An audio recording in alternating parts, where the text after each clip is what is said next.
seja bem-vindo. Estamos em mais uma edição do programa Palavras Consoladoras pelo canal YouTube coordenado pela União Municipal Espírita de Caxias do Sul e que trata dos conteúdos espíritas baseados no Evangelho de Jesus. Durante 15 minutos estaremos em sua companhia.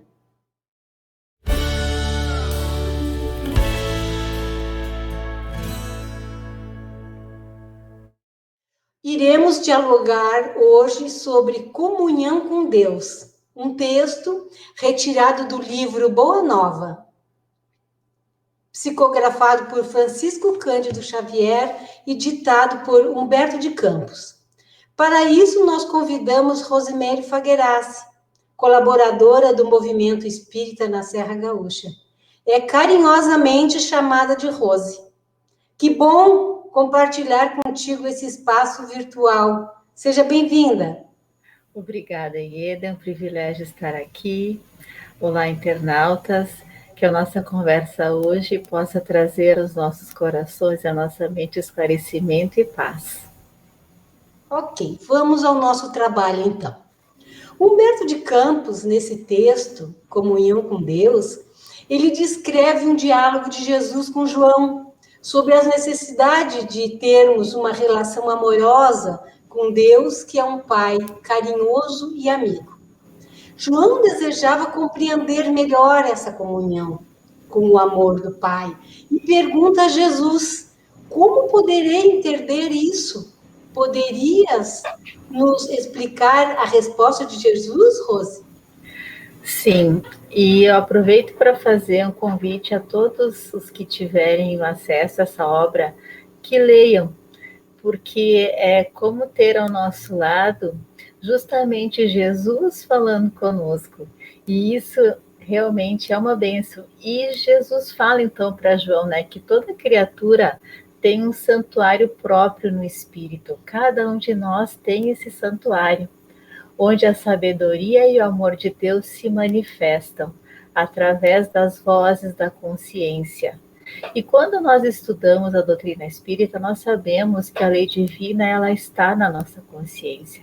É por isso que Jesus fala para João, então, que é a voz da consciência. Na verdade, é a lei natural e a lei divina falando para nós, erguendo em si mesma o santuário divino da fé e da confiança, interpretando sempre a vontade do Criador com respeito ao seu destino.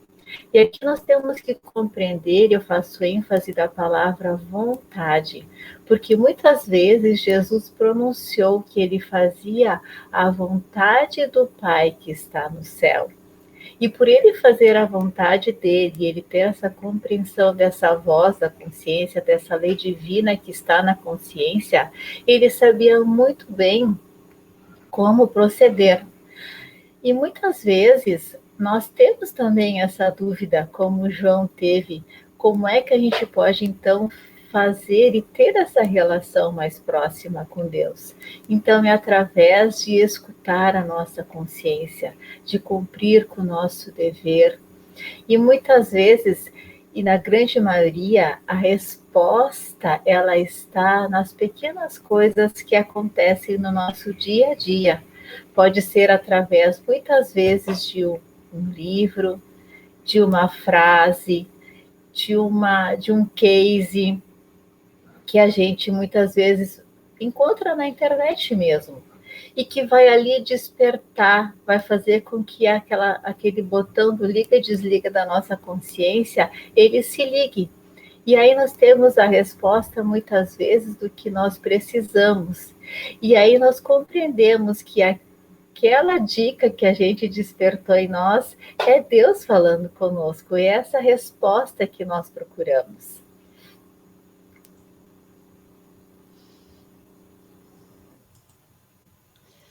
Pois é, eu fiquei pensando aqui, imagina nós, em pleno século XXI, termos muitas dúvidas ainda sobre a interpretação dos evangelhos do Novo Testamento. Calcula João, né, que estava se apropriando de uma coisa nova, né?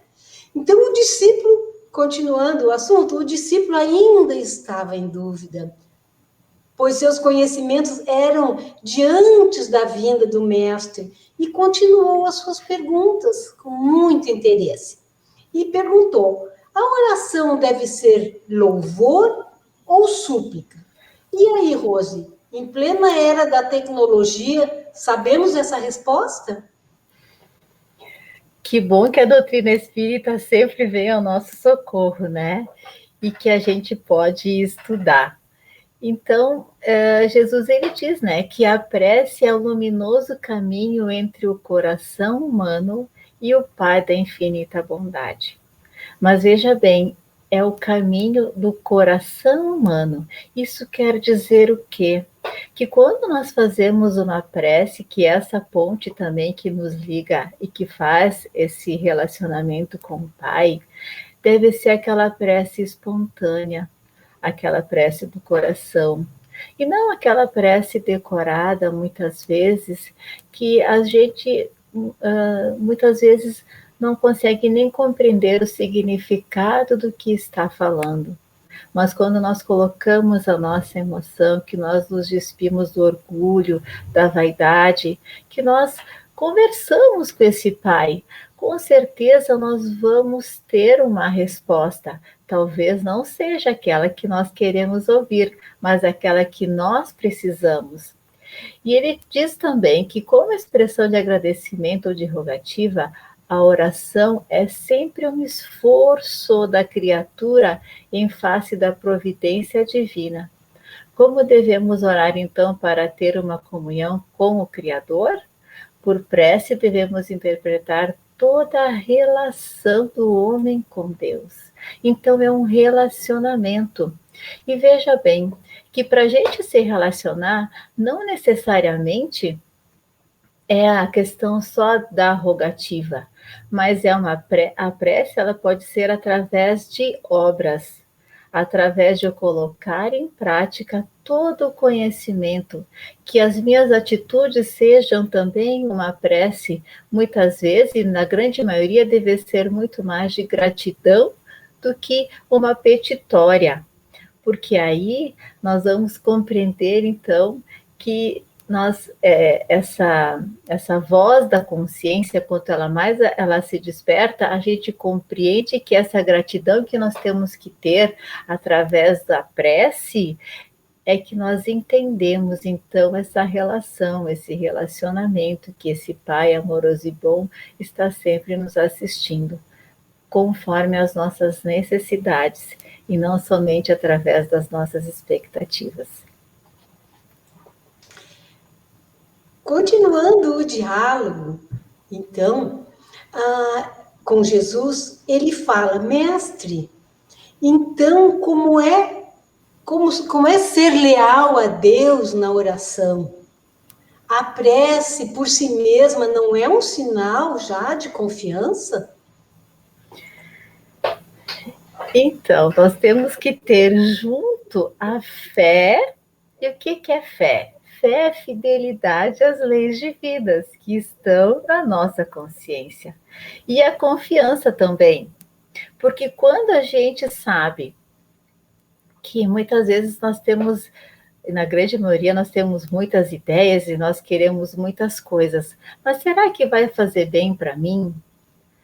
E aí eu pergunto assim, eu tenho que fazer uma escolha. E essa escolha, ela é fiel perante essa lei divina, perante a minha consciência? Se sim, então eu vou fazer um esforço para que tudo isso venha a acontecer, fazendo a minha parte e confiando que Deus sempre faz a dele e sempre faz. Então é necessário a fé, a confiança, colocar acima delas a certeza de que os desígnios do Pai são sábios e misericordiosos. E ele é misericordioso por quê? Porque ele não atende os nossos caprichos, mas a nossa necessidade. E nós compreendemos isso muito melhor quando nós entendemos que é Deus, da questão número 1 do Livro dos Espíritos, e quando nós sabemos dos atributos de Deus, que ele justamente bom.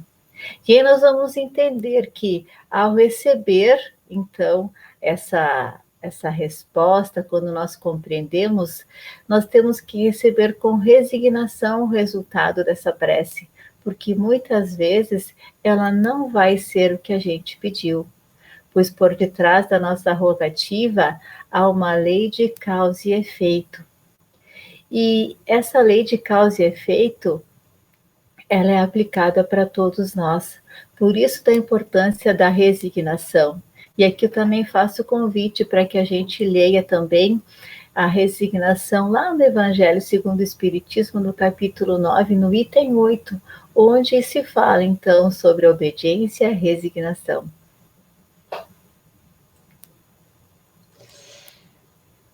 Ao caminho de Jericó, continuando a história do texto de Humberto de Campos, Jesus e João se deparam com um homem no campo cavando o solo para encontrar água que faltava para sua família. Enquanto Jesus o inquiria, o homem continuava a cavar, sem perda de tempo, até que a água brotou do solo. Como Jesus utilizou esse fato para consolidar em João a comunhão com Deus? Essa é a nossa última pergunta, Rose. Então, Jesus, ele era um pedagogo por excelência, né? Que sempre buscou a simplicidade, os fatos do dia, para que nós pudéssemos compreender. E fatos do dia a dia que eles servem até hoje para nós. Então, ele diz assim, que o homem compreende que sem a chuva, né? Aquele homem que estava cavando, né? Ele compreende que sem chuva não haveria mananciais na terra. Mas não é para seu esforço procurando esse reservatório. Então, ele sabia que mesmo não tendo chuva, quando chovia, tinha um reservatório de Deus ali nessa terra. E era por isso que ele cavava com muita alegria. Então, a chuva como é um favor do Pai, né? Representando ali que é a misericórdia divina em nossa vida. E se nós utilizarmos a chuva mais a misericórdia e mais esse reservatório e o meu esforço, eu vou conseguir encontrar a água. Então, traduzindo, a chuva é o Consolador prometido, é o Evangelho, é o ensinamento da moral do Cristo. Esse reservatório, ele está na nossa consciência, muitas vezes lá guardadinho.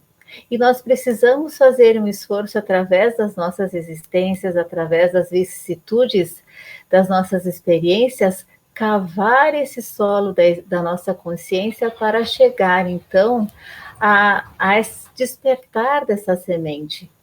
E aí encontrar essa água. Ou então nós podemos também dar um exemplo de uma prece nossa, de um pedido a Deus, e ter esse relacionamento com Deus.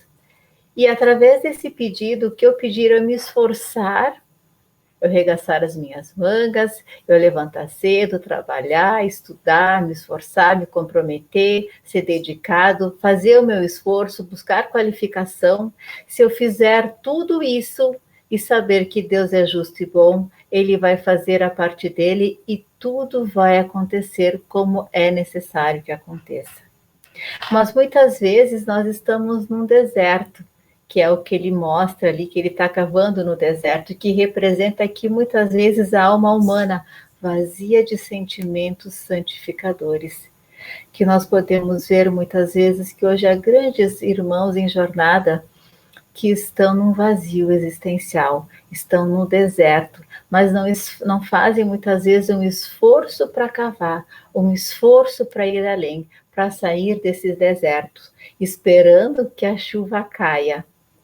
E esse trabalhador simboliza então quem? O cristão ativo, cavando junto dos caminhos áridos, muitas vezes com sacrifício, suor e lágrimas, para encontrar a luz divina no coração. É o despertar das sementes. E essa água, quando a gente encontra, e quando ele encontrou, o que representa? A água é o símbolo mais perfeito da essência de Deus, que tanto está nos céus quanto na terra. Então, todos nós temos acesso a esse encontro com Deus. Basta nós fazermos a nossa parte, cavarmos, nos dedicarmos, mesmo que o caminho seja árido, mesmo que muitas vezes seja um esforço muito grande, mas sempre vai valer a pena, porque Deus é justo e bom, e é nosso Pai, e Ele quer o melhor para os seus filhos. Em todo o ministério de Jesus na Terra, ele demonstrou um profundo amor ao Pai Celestial e não perdia nenhuma oportunidade de grafar isso por onde passava. Sem essa comunhão com Deus, não será tão fácil nos livrarmos dos problemas do mundo. Porém, o Cristo deixou claro que a oração é o meio mais fácil de nós, de nos encontrarmos com esse Pai amoroso e bom.